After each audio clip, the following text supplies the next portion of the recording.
नमस्कार मेरे प्रिय मित्रों, यूपी टेट एग्ज़ाम के लिए एसएसटी के क्वेश्चन आप सभी लोगों को कराने वाला हूं, जो कि जूनियर लेवल 6 to 8 के लिए मोस्ट इम्पोर्टेंट साबित होंगे।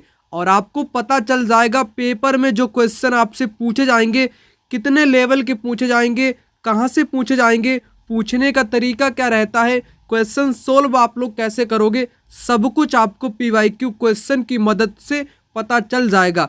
और मैं आपसे एक बात यहाँ पर कह दूँ, एसएसटी में सिर्फ आप लोगों से हिस्ट्री, ज्योग्राफी, पॉलिटी से ही क्वेश्चन नहीं पूछे जाते, बल्कि आपसे म्यूजिक से भी क्वेश्चन पूछे जाएंगे, एग्रीकल्चर कृषि विज्ञान से भी पूछे जाएंगे, होम साइंस से भी पूछे जाएंगे, खेल और स्वास्थ्य से भी क्वेश्चन पूछे जाएंगे, हिस्ट्री, ज्योग्राफी, पॉलिटी से भी। तो इन सभी को आपको पढ़ना पड़ेगा और इनके क्वेश्चन कैसे आते हैं आपको यहाँ पर पता चल जाएगा। चलिए मैं बिना ज़्यादा टाइम लिए हुए आपको टू द पॉइंट चीज़ें बताता हूँ। क्वेश्चन आपके सामने 91 नंबर का है। दीन ए इलाही की स्थापना किसने की? सभी को पता है, अकबर ने दीन ए इलाही धर्म की स्थापना की थी। कब? 1582 में इसकी स्थापना की थी। राइट आंसर आपका अकबर यहाँ पर हो जाएगा।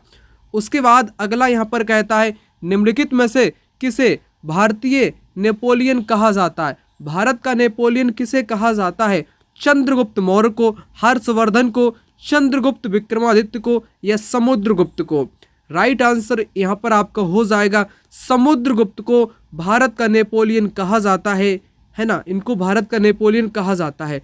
और समुद्रगुप्त के दरबारी कवि का नाम सभी को पता होना चाहिए। उस कवि का नाम है हरिसेन, जिसने प्रयाग प्रस्तुति की रचना की। किसकी रचना की? प्रयाग प्रस्तुति की रचना की, है ना। ये मोस्ट इम्पोर्टेंट है। जो प्रयाग प्रस्तुति लिखी गई है वो संस्कृत भाषा में लिखी गई है। पेपर में कई बार क्वेश्चन पूछ लिया जाता है। एक क्वेश्चन पेपर में और पूछा जाता है, ईरान का नेपोलियन किसे बोलते हैं? ईरान का नेपोलियन बोलते हैं नादिर शाह को। किसको? नादिर शाह को ईरान का नेपोलियन भी बोलते हैं, परंतु भारत का नेपोलियन समुद्रगुप्त को बोला जाता है। उसके बाद अगला क्वेश्चन आपके सामने यहाँ पर कहता है, त्रिपिटक ग्रंथ किस धर्म से संबंधित है? वैदिक धर्म से, जैन धर्म से, बौद्ध धर्म से या शैव धर्म से? सभी को पता होगा बौद्ध धर्म से त्रिपिटक, या जिनको तीन टोकरी के नाम से जानते हैं, वह इससे ही संबंधित है। त्रिपिटक कौन कौन से त्रिपिटक हैं? पहला आपका हो जाएगा पिटक सुत्त पिटक, सुत्त पिटक। दूसरा आपका विनय पिटक। तीसरा आपका अभिधम्म पिटक। कौन सा? अभिधम्म पिटक। ठीक, ये तीन पिटक है। पहले पिटक में क्या है? इसमें बुद्ध की शिक्षाएं आती हैं। क्या आती हैं? बुद्ध की आपकी शिक्षाएं आती हैं। और इसमें बौद्ध धर्म के जो सिद्धांत बताए गए हैं, सिद्धांत, शिक्षाएं, ये आपकी आती हैं सुत्त पिटक में।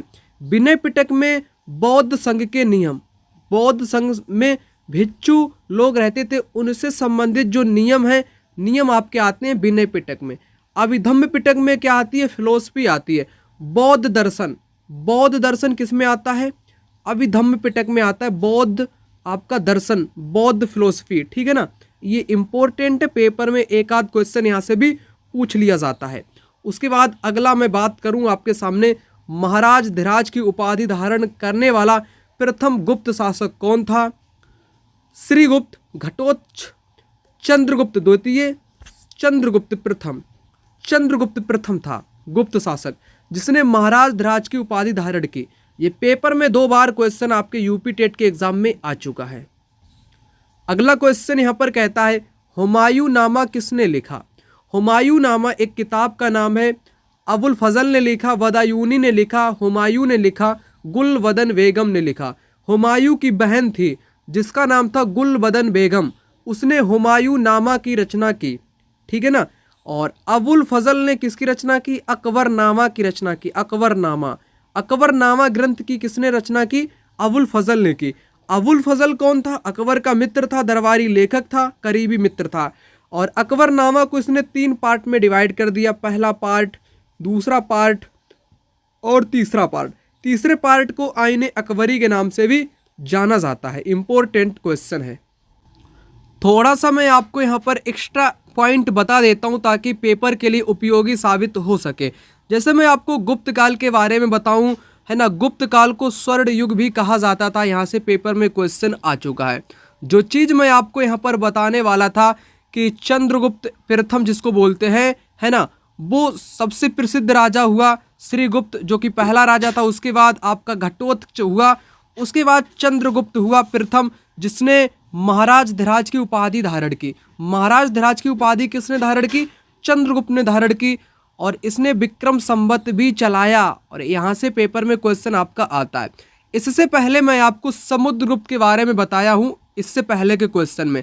तो इनका दरबारी कवि कौन था? हरिशेन था। इलाहाबाद स्थित अशोक स्तंभ पर समुद्रगुप्त का अभिलेख खुदवाया। ये समुद्रगुप्त की प्रशंसा में लिखा गया था। इसे प्रयाग प्रस्तुति बोलते हैं। भारत का नेपोलियन समुद्रगुप्त को कहते हैं। अभी मैं आपको बता रहा था, भारत का नेपोलियन समुद्रगुप्त को, ईरान का नेपोलियन नादिर शाह को बोलते हैं। समुद्रगुप्त ने सोने के सिक्के में घोड़े अंकित करवाए, अश्वमेध यज्ञ भी करवाया। ये कुछ इंपॉर्टेंट पॉइंट हैं जहां से पेपर में हमेशा क्वेश्चन आपसे बनेगा। और जो समुद्रगुप्त था ना, वो संगीत प्रेमी था। सिक्कों पर बीड़ा बजाते हुए दर्शाया गया है। ठीक है ना, समझ गए आप लोग।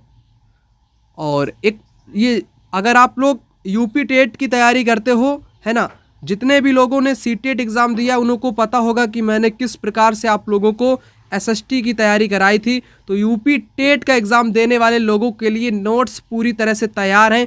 आप लोग एसएसटी के कंप्लीट नोट्स ले सकते हो। मैं नोट्स के बारे में थोड़ा सा आपको बता दूं, एसएसटी नोट्स में शामिल क्या क्या चीज़ें हैं। इसमें आपको क्या मिल जाएगा? एग्रीकल्चर कंप्लीट मिल जाएगा, म्यूजिक भी आपको कंप्लीट मिल जाएगा, खेल और स्वास्थ्य भी कंप्लीट आपको मिल जाएगा, है ना। जितना सिलेबस का है हिस्सा उतना सारा आपको मिल जाएगा। हिस्ट्री, ज्योग्राफी, पॉलिटी सब कुछ आपको मिल जाएगा। होम साइंस भी आपको मिल जाएगा। अर्थात जितना सिलेबस का आपका पूछा जाएगा पेपर में उतना सब कुछ आपको मिल जाएगा। नोट्स आपके हैंड रिटन रहेंगे और ये नोट्स आपके SCERT पर आधारित है। NCERT से क्वेश्चन पेपर में नहीं पूछा जाता है। मैं सारी चीज़ मिलान कर चुका हूँ। SCERT से जो उत्तर प्रदेश में 6 से 8 तक किताबें चलती हैं सरकारी, उन किताबों से पेपर का क्वेश्चन आपका बनता है। मैं सारी चीज़ मिलान कर चुका हूँ। वही नोट्स आप लोगों के लिए मैंने तैयार कर दिए। नोट्स आप लोग ले सकते हो, क्योंकि अगर आप लोग इन नोट्स की सहायता से पढ़ोगे तो 90% आपकी हेल्प हो जाएगी। इधर उधर आपको भटकने की ज़रूरत नहीं पड़ेगी। 60 नंबर का यह मामला है, आपको पता ही होगा। लेने कैसे नोट्स? दिए गए नंबर पे कॉल या व्हाट्सएप पर मैसेज कर लो तो आपको नोट्स मिल जाएगा। नोट्स का प्राइस 299 रुपये है। लेकिन अगर आप लोग वाकई में मेहनती हो, संघर्षशील हो, लेना चाहते हो तो इसमें भी आपका डिस्काउंट कर दिया जाएगा। लेकिन आप लोग नोट्स अवश्य रूप से ले लो, है ना। और मैं आगे आपसे बात कर लेता हूँ क्वेश्चन की। तो कुछ इस प्रकार से आपके रहेंगे, हाईलाइट किए गए हैं, सारी चीज़ इसमें इम्पोर्टेंट शामिल की गई है। मैं यहाँ पर आपको बता रहा था हुमायूं नामा की रचना किसने की, तो यहाँ पर जवाब था गुलबदन बेगम ने रचना की, जो कि हुमायूं की बहन गुलबदन बेगम थी। अगला क्वेश्चन यहाँ पर कहता है भारत में परमाणु शक्ति का केंद्र कौन सा है? डिगबोई। ये डिगबोई आपके कहाँ पर पड़ती है? असम में पड़ती है। डिगबोई आपके पेट्रोल के लिए फेमस है। किस लिए? पेट्रोलियम, खनिज तेल के लिए।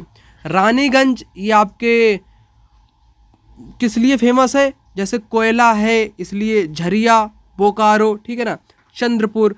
कलपक्कम आपका तमिलनाडु में, कहाँ पर? TN तमिलनाडु में है आपका कलपक्कम, है ना, जो कि परमाणु शक्ति केंद्र आपका हो जाएगा। बाकी सब गलत हो जाएंगे। उसके बाद क्वेश्चन आपके सामने कहता है पृथ्वी एवं सूर्य के मध्य अधिकतम दूरी की स्थिति को किस नाम से जानते हैं? जैसे मैं एक पथ बना लूँ, ठीक है ना, पथ, एक चित्र भी मैंने लगाया है, इसको अपसौर बोलते हैं। अधिकतम दूरी हो उसको अपसौर बोलते हैं। बिल्कुल निकटता हो, बहुत ही पास में हो, उसको अपसौर बोलते हैं। दूरी को क्या बोलेंगे? अपसौर बोलेंगे। उपसौर दूरी निकटता को बोलेंगे। इसको भी मैं स्पष्ट कर देता हूँ। पहले इस चित्र को समझ लो कब स्थिति बनती है। जैसे उपसौर क्या है? पृथ्वी, पृथ्वी एवं सूर्य। जैसे ये सूर्य है और ये पृथ्वी है, ये बहुत निकट है। निकट की स्थिति बनेगी 3 जनवरी को। कब बनेगी? 3 जनवरी को बनेगी। निकटता को बोलेंगे उपसौर। क्या बोलेंगे? उपसौर बोलेंगे। 4 जुलाई को ये बहुत दूर दूर होते हैं, बहुत अधिक दूरी होती है, 4 जुलाई को, उसको बोलते हैं अपसौर। दोनों बातें आपने समझ ली। दूर को क्या बोलेंगे? दूर को बोलेंगे अपसौर, निकटता को बोलेंगे उपसौर। दोनों ही बात मैंने यहाँ पर क्लियर कर दी। एक पॉइंट आप लोग समझ लो ताकि उपसौर अपसौर समझ सको। उपसौर यहाँ पर समझो, 3 जनवरी को पृथ्वी सूर्य के सर्वाधिक निकट होती है। सिंपल सी बात। उपसौर का मतलब 3 जनवरी को पृथ्वी सूर्य के सर्वाधिक निकट होती है, उपसौर बोलते हैं। अपसौर 4 जुलाई को पृथ्वी सूर्य से सर्वाधिक दूर होती है, उसको अपसौर बोलते हैं। क्वेश्चन यहाँ से 2 से 3 तरीके से आपसे बनेगा। पहला बनेगा अपसौर कब बनता है, तब आप कहोगे 4 जुलाई को अपसौर की स्थिति बनती है। उपसौर कब बनता है? 3 जनवरी को बनता है। फिर क्वेश्चन दूसरे प्रकार से पूछेगा, उपसौर में क्या होता है? पृथ्वी नज़दीक होती है या दूर होती है? क्या होती है? तो निकट होती है।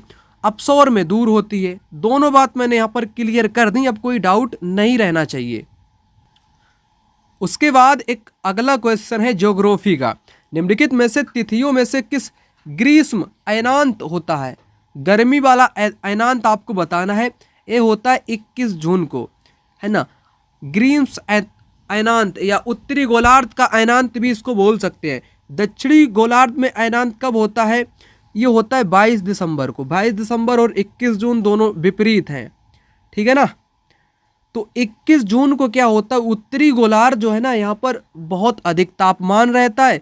दिन आपके बड़े होते हैं, रात आपकी छोटी होती है। वही स्थिति 22 दिसंबर को ठीक दक्षिणी गोलार्ध में होती है। वहाँ दिन बड़ा होता है, रात छोटी होती है ना। तो ये बातें आपकी क्लियर होनी चाहिए। छोटी छोटी बातें जो आपको बहुत कन्फ्यूज़न में डालती हैं, इसलिए मैं आपका कन्फ्यूज़न ख़त्म करने के लिए उनसे जुड़ी हुई चीज़ें आपको बता देता हूँ। कोई बात नहीं, अगर आप लोग नहीं समझ पाए यहाँ से समझ लो, क्योंकि मैं सहायता करने के लिए ही बैठा हूँ। 22 दिसंबर को क्या होता है मित्र? दक्षिण अयनांत होता है। अब मैं दक्षिण की ही बात करूँगा 22 दिसंबर की। मकर रेखा पर सीधी किरणें पड़ती हैं।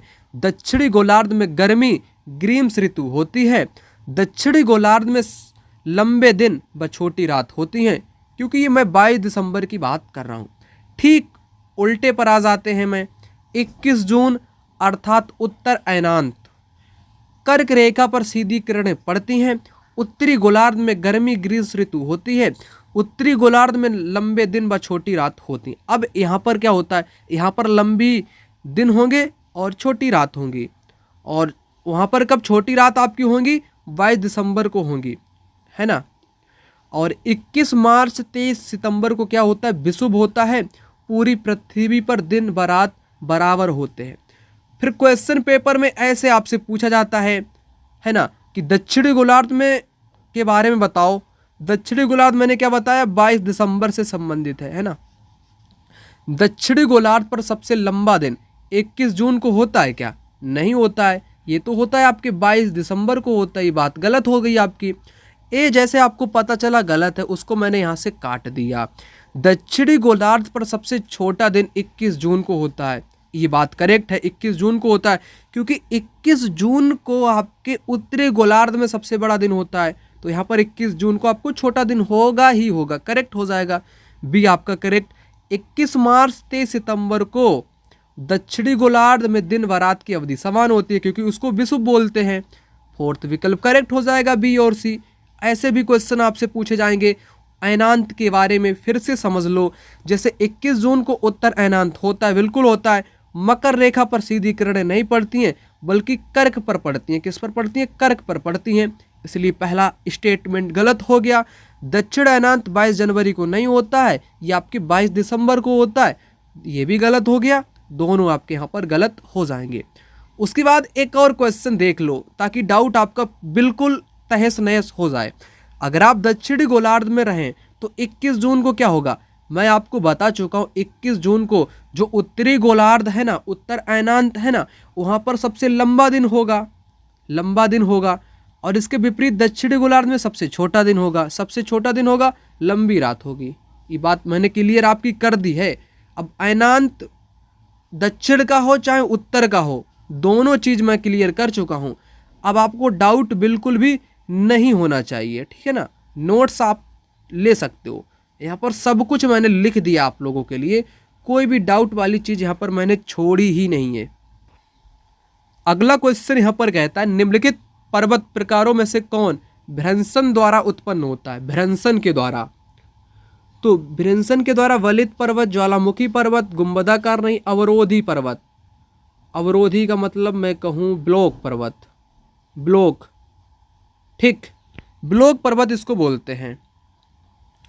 अवरोधी भ्रंश के द्वारा उत्पन्न होता है आपका अवरोधी पर्वत। इसका दूसरा नाम भी है ना, ब्लॉक पर्वत जिसको बोलते हैं।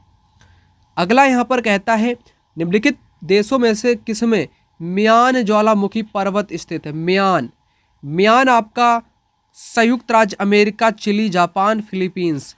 ये फिलीपींस में है। कहाँ पर है? फिलीपींस में है। और ये म्यान ज्वालामुखी जो है ये आपका सक्रिय है, एक्टिव। कैसा है? सक्रिय ज्वालामुखी आपका हो जाएगा। नेक्स्ट यहाँ पर कहता है निम्नलिखित युग्मों में से कौन सही सुमेलित नहीं है? अब नहीं वाला बताना है। एस्चुरी नदी बनाती है, करेक्ट है। लटकती घाटी हिमानी, यारडंग पवन लोयस और बालू का डिब्बा यारडंग ये बनाती है। नूनाटक भूमिगत जल नहीं, ये नूनाटक भूमिगत जल नहीं बनाती, ये गलत है आपका। तो सही को यहाँ पर नहीं वाला ही बताना है। तो करेक्ट कौन होगा आपका? गलत, सी विकल्प इस क्वेश्चन का राइट आंसर यहाँ पर आपका हो जाएगा। ठीक है ना। अगला क्वेश्चन यहाँ पर कहता है बिजली चमक एवं मेघ गर्जन विशेषताएं हैं। क्षोभ मंडल, मध्य मंडल, समताप मंडल या आयन मंडल। सभी को ज्ञात होगा, मैं आपको कई बार बता चुका हूँ। बिजली का चमकना, आंधी तूफान, ओला बारिश, मेघ गर्जना, बादल का गरजना, बारिश होना, ये सारी घटनाएं आपकी क्षोभ मंडल में घटित होती हैं। क्षोभ मंडल में हम लोग भी हैं और यहीं पर हम लोग सांस भी लेते हैं क्षोभ मंडल में ही। ठीक है ना। तो ये क्षोभ मंडल में सारी घटनाएं होती हैं। क्षोभ मंडल मनुष्य जीवन के लिए महत्वपूर्ण, अगर ये ना हो तो मानव का जीवन यापन संभव ही नहीं है। सही है ना। तो क्षोभ मंडल आपका हो जाएगा राइट आंसर। और मैं कुछ पॉइंट और बता दूं, जैसे मध्य मंडल में उल्का पिंड आने पर जलेगा, है ना। आयन मंडल जिसको क्या बोलते हैं?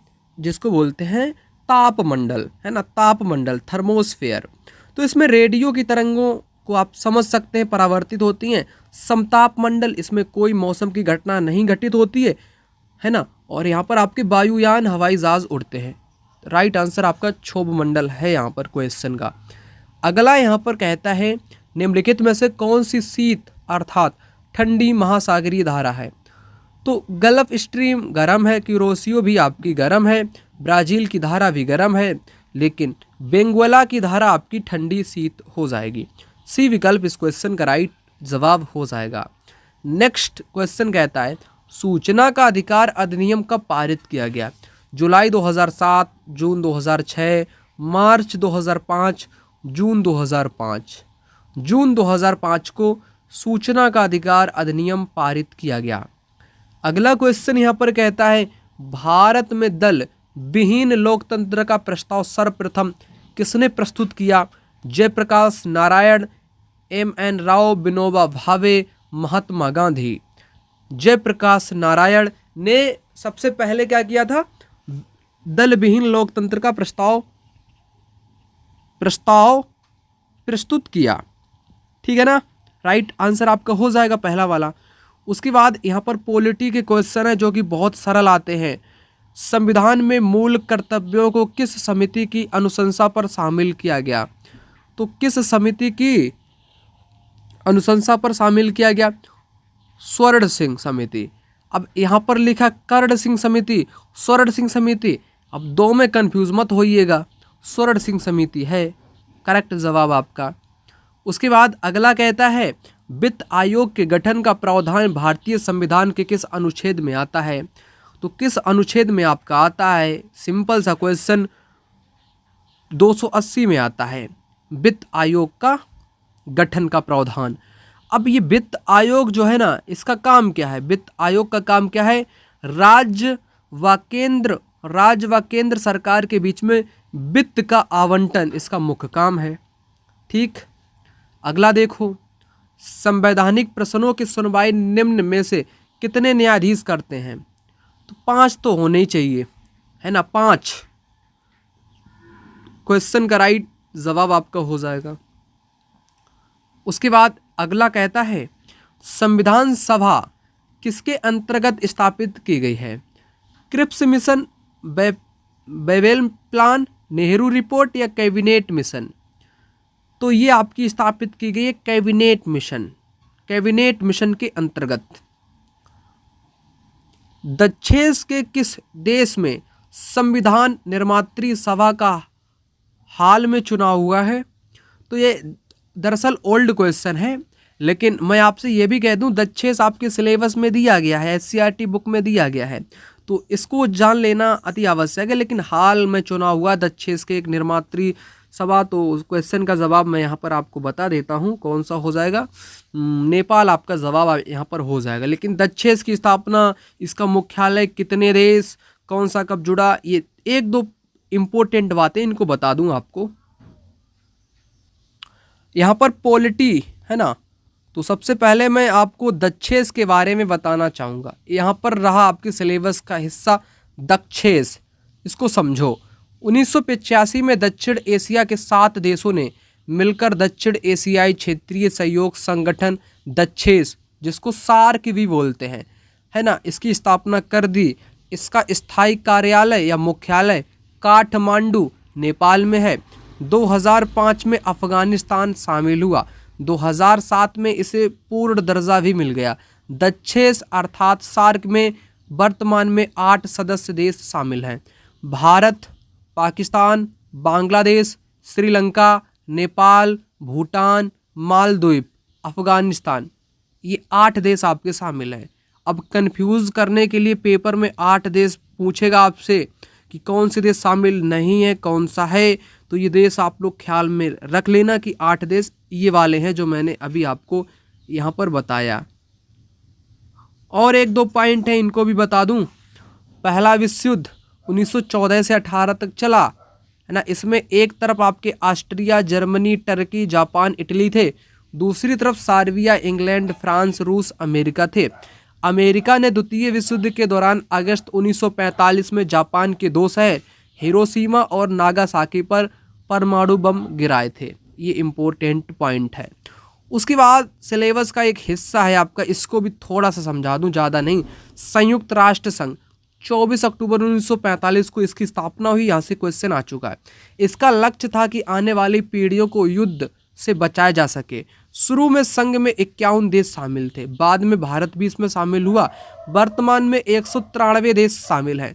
193वां देश आपका दक्षिणी सूडान देश है ना। संयुक्त राष्ट्र संघ ने 10 दिसंबर 1948 को मानवाधिकार की सार्वभौमिक घोषणा की थी। उसी के आधार पर प्रत्येक वर्ष 10 दिसंबर को मानवाधिकार दिवस मनाया जाता है। फिर राष्ट्र संघ के अंग, उनके बारे में भी यहाँ पर सारी जानकारी आपको टू द पॉइंट बताई गई है, इसलिए आप लोग नोट्स को ले सकते हो। अगर आप लोग पढ़ना चाहते हो इनको तो पढ़ लेना एक बार, 2 से 3 दिन में पूरा आप लोग पढ़ लोगे, पूरा सिलेबस को निचोड़ के रख दोगे। अगला क्वेश्चन यहाँ पर कहता है पंडित सारंगदेव द्वारा रचित ग्रंथ का नाम क्या है? संगीत रत्नाकर इनके ग्रंथ का नाम है। अगला क्वेश्चन यहाँ पर कहता है आपके सामने, भारत में सांगीतिक विकास के क्रम में किस काल को स्वर्ण युग कहा जाता है? तो मध्यकाल को संगीत के क्षेत्र में स्वर्ण युग कहा जाता है, क्योंकि सर्वाधिक विकास आपके मध्य युग में ही हुआ है ना, मध्यकाल में ही हुआ है। उसके बाद अगला यहाँ पर कहता है क्रमिक पुस्तक मालिका किसने लिखी? एक ये पुस्तक है क्रमिक पुस्तक मालिका, ये लिखी पंडित बिना भातखंडे, ये भातखंडे की किताब है, ठीक। अगला यहाँ पर कहता है इनमें से एक संधि प्रकाश राग है। संधि प्रकाश राग का मतलब संध्या काल में कौन सा राग है गाया जाता है? जौनपुरी, बिहाग, वृंदावनी, सारंग, भैरवी राग। राइट आंसर है भैरवी राग। भैरवी एक राग है। पेपर में ये भी पूछा जाता है कौन सुबह टाइम में, कौन दोपहर टाइम में, कौन शाम को, कौन सा राग गाया जाता है। इसको भी थोड़ा सा म्यूजिक का पार्ट है, इसको भी संगीत का ही पार्ट है, इसको भी समझा देता हूँ। कौन सुबह, कौन शाम, कौन दोपहर। यहाँ पर पॉइंट को समझो। सबसे पहले एक तरफ भारतीय संगीत में हर राग एक निश्चित समय पे होता है। जैसे प्रातः काल में कौन सा राग है आपका, राग भैरवी या राग भैरव। संध्या में कौन सा है, राग यमन। रात्रि में कौन, राग दरबारी कानड़ा। जैसे मैं आपको बताऊं, राग भैरव समय क्या है इसका, प्रातः काल है, विशेषता कोमल रे, कोमल धा, भाव गंभीर और शांत। राग यमन क्या होएगा आपका, संध्या, विशेषता तीव्र माँ, भाव मधुर और भक्ति। राग दरबारी कानड़ा समय रात्रि, भाव गंभीर और करुण इसका होगा। ठीक है ना। राग के नियम क्या होते हैं, राग के नियम भी आपके होते हैं। कम से कम 5 स्वर की आवश्यकता होती है राग के नियम में। सा और पा अचल स्वर हैं। हर राग का वादी संवादी होता है। प्रत्येक राग का निश्चित समय होता है। आरोहे और अवरोहे अलग हो सकते हैं। पकड़ से राग की पहचान होती है। ठीक, ये राग की आपकी विशेषताएं थीं। अगला यहाँ पर कहता है इनमें से एक संगीतमय माना जाता है। ऋग्वेद, सामवेद, यजुर्वेद, अथर्ववेद। सामवेद, सामवेद को संगीत का जनक भी बोलते हैं क्योंकि इसमें संगीत के बारे में बताया गया है। तो संगीत में माना जाता है आपका सामवेद। अल्फांसो एक प्रचलित किस्म है, नाशपाती, आम की, केला की, सेब की। राइट आंसर आपका हो जाएगा, क्या हो जाएगा, आम। आम की किस्म अल्फांसो। अगला यहाँ पर क्वेश्चन आपका कहता है पहाड़ी क्षेत्रों में बाग लगाने की कौन सी विधि अपनाई जाती है। बाग, पहाड़ों पे बाग कैसे लगाए जाते हैं या पहाड़ों पे खेती कैसे की जाती है, किस विधि से। षटभुजाकार, आयताकार, पूरक विधि या कंटूर विधि। कंटूर विधि या इसको बोलते हैं, क्या बोलते हैं, इसको बोलते हैं समोच्च रेखीय जुताई। समोच्च रेखीय जुताई या कंटूर विधि बोलते हैं, या इसको सीढ़ीदार भी बोलते हैं। क्या बोलते हैं, सीढ़ीदार जुताई या समोच्च रेखीय जुताई, सोपानी जुताई उत्तराखंड में की जाती है। कंटूर विधि, कंटूर विधि का उपयोग करते हैं आपके पहाड़ी क्षेत्रों में कुछ भी खेती करने के लिए, बाग लगाने के लिए, है ना। ये याद रखना इम्पोर्टेंट है आपका कंटूर विधि। उसके बाद ये क्वेश्चन बहुत इंपॉर्टेंट है, इसने हद पार करी है। आपके क्वेश्चन है जेली बनाने के लिए क्या आवश्यक है, किसका प्रयोग किया जाता है। ये क्वेश्चन बहुत बार पूछा गया यूपी टेट के पेपर में। जब से पेपर आपका हुआ यूपी टेट का तो उसमें 3 से 4 बार आपका आ ही चुका है। ये कौन सा, पेक्टिन, पेक्टिन आपका आ चुका है जो कि इम्पोर्टेंट आपका हो जाएगा। यहाँ पर सबसे पहले आप लोग जेली बनाना ही सीख लो और बना के तुरंत इसको खा लेना। कैसे क्या बनता है इसको समझो, नहीं समझ पाते हो। परिभाषा में लिखा है फल का रस चाहिए, चीनी चाहिए, अम्ल चाहिए, पेक्टिन से बना पारदर्शी अर्ध ठोस पदार्थ चाहिए। अब यही पेक्टिन पूछा जाता है पेपर में। पेक्टिन युक्त फल जैसे आंवला, करौंदा, खट्टा सेब, बेल, पपीता, नाशपाती। ठीक, अच्छी जेली के गुण क्या होते हैं, पारदर्शी व चमकीली, उलटने पर बहती नहीं है, चिपचिपी नहीं होती है, चम्मच से साफ ये कट जाती है, चम्मच से साफ कटे। अनुपात गड़बड़ होने पर पेक्टिन कम है तो जेली नहीं जमेगी। अगर पेक्टिन इसमें कम है तो जेली नहीं जमेगी। पेक्टिन अगर अधिक है, चीनी कम है तो कड़ी जेली हो जाएगी, बहुत टाइट कड़ी। पेक्टिन अधिक है, अम्ल कम है तो कमजोर जेली बनेगी। चीनी अधिक है तो जेली जमेगी नहीं। ये भी पॉइंट है।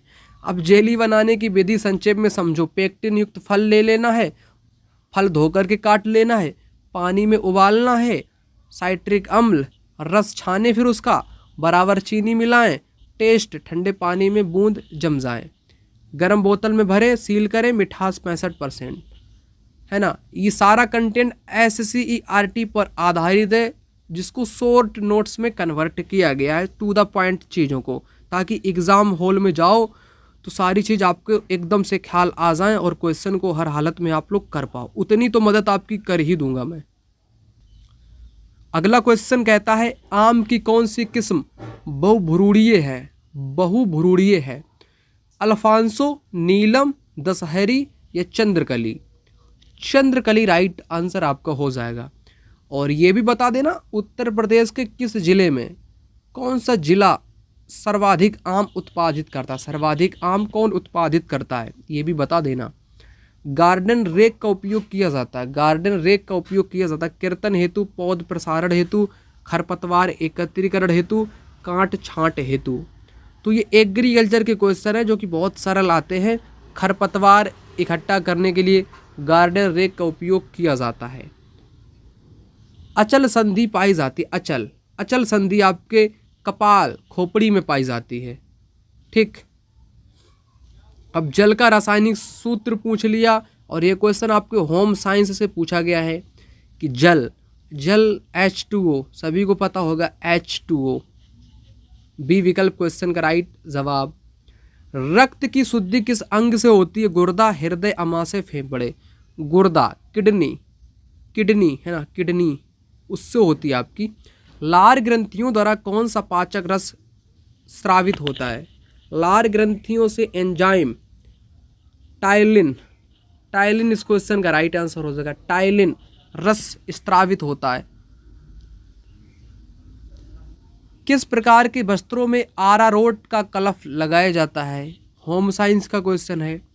आरारोट का कलफ किस वस्त्र में लगाया जाता है? ऊनी, सूती, रेशमी, कृत्रिम तंतु। तो सूती वस्त्र में लगाया जाता है ताकि कड़ा रहे। अगला यहाँ पर कहता है निम्न में से किस प्रकार मृदा जल पौधों द्वारा ग्रहण किया जाता है? इंपॉर्टेंट क्वेश्चन कर लेना, ठीक है ना। ये एग्रीकल्चर का क्वेश्चन है कि किस प्रकार का मृदा जल पौधों द्वारा ग्रहण किया जाता है। पौधों द्वारा मृदा को या जल को कैसे ग्रहण किया जाता है? ये कोशिका जल के द्वारा ग्रहण किया जाता है, सेल वाटर जिसको बोलते हैं। बताओ दूध में सर्वाधिक वसा प्रतिशत उत्पादन वाली भैंस कौन सी है? कौन सी नस्ल की भैंस सर्वाधिक उसमें फैट वसा होता है? जाफराबादी, मुर्रा, महसाना या भदावरी? भदावरी भैंस एक नस्ल है उसकी जिसमें सर्वाधिक वसा या फैट सर्वाधिक आपका होता है। अगला क्वेश्चन यहाँ पर कहता है गुल्ली डंडा फैलेरिस माइनर किस फसल का प्रमुख खरपतवार है?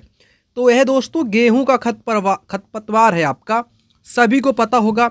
गेहूं में एक गेहूं का मामा जिसको बोलते हैं, कहीं कहीं पर इसको उत्तर प्रदेश में आपके बट्टा के नाम से भी जाना जाता है। बट्टा नहीं, जिसको घास काटने जाते हो गेहूं में मामा, या जिसको काटने पर थोड़ा रक्त जैसा निकलता है उसको बट्टा भी बोलते हैं स्थानीय स्तर के लोग, और इसको वैसे नाम दिया गया है फैलेरिस माइनर या गुल्ली डंडा भी इसको बोला जाता है।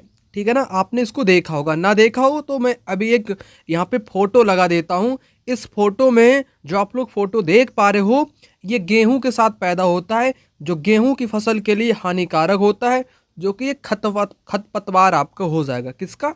गेहूं का खरपतवार। समझ गए आप लोग?